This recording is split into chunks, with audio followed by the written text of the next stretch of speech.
வங்கக்கடலில் குறைந்த காற்றழுத்த தாழ்வு பகுதி உருவாகி இருக்கிறது. இதனால் வரும் நாட்களில் தமிழகம் மற்றும் புதுச்சேரியில் மிக கனமழைக்கு வாய்ப்பு இருப்பதாக இந்திய வானிலை ஆய்வு மையம் அறிவிப்பொன்றை வெளியிட்டிருக்கிறது.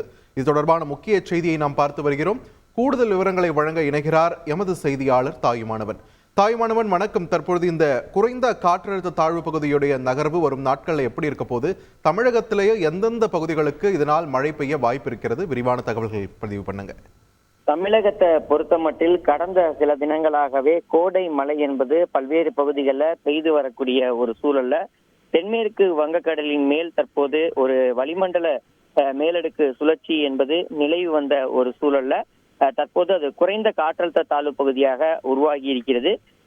மத்திய வங்கக்கடல் பகுதியில தற்போது இது குறைந்த காற்றழுத்த தாழ்வு பகுதியாக இருக்கக்கூடிய நிலையில் வருகின்ற 24ஆம் தேதி காலைக்குள் வடகிழக்கு நோக்கி நகர்ந்து மத்திய வங்கக்கடல் பகுதியில இது காற்றழுத்த தாழ்வு மண்டலமாக வலுப்பெறும் என எதிர்பார்க்கப்படுகிறது. தொடர்ந்து வடகிழக்கு நோக்கி நகர்ந்து மேலும் இந்த காற்றழுத்த தாழ்வு மண்டலமானது தீவிரமடையும் என இந்திய வானிலை ஆய்வு மையம் எச்சரிக்கை விடுத்திருக்கிறது. இதன் காரணமாக தமிழகத்தை பொறுத்தமட்டில் பல்வேறு மாவட்டங்கள்ல மழைக்கு வாய்ப்பு இருப்பதாக வானிலை ஆய்வு மையம் தகவலை வெளியிட்டிருக்கிறது. குறிப்பாக ஏற்கனவே கடந்த அடுத்த 5 தினங்களுக்கு பரவலாக மழைக்கு வாய்ப்பு இருப்பதா வானிலை ஆய்வு மையம் தகவலை வெளியிட்டிருந்த ஒரு சூழல்ல தொடர்ச்சியாக மழையினுடைய தாக்கம் என்பது பல்வேறு பகுதிகளில் பதிவாகக்கூடும் என அறிவிப்பானது வெளியிடப்பட்டிருக்கிறது.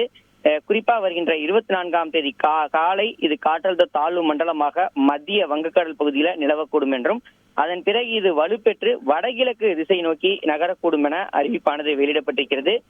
இதன் காரணமாக இன்றைய தினம் தமிழகத்தில் ஒரு சில இடங்களிலும் புதுவை மற்றும் காரைக்கால் பகுதிகளில் இடி மின்னலுடன் கூடிய லேசான முதல் மிதமான மழை பெய்யக்கூடும் என்றும் தேனி, தென்காசி மற்றும் திருநெல்வேலி, கன்னியாகுமரி ஆகிய 4 மாவட்டங்களில் கன முதல் மிக கனமழையும், தூத்துக்குடி, விருதுநகர், மதுரை, திண்டுக்கல், திருப்பூர், கோவை மற்றும் நீலகிரி ஆகிய மாவட்டங்களில் கனமழையும் பெய்ய வாய்ப்பிருப்பதாக வானிலை ஆய்வு மையம் தகவலை வெளியிட்டிருக்கிறது. வருகின்ற 24ஆம் தேதி வரை தமிழகத்தின் பல்வேறு பகுதிகளில் கனமழை எச்சரிக்கை என்பது விடுக்கப்பட்டிருப்பது குறிப்பிடத்தக்கது.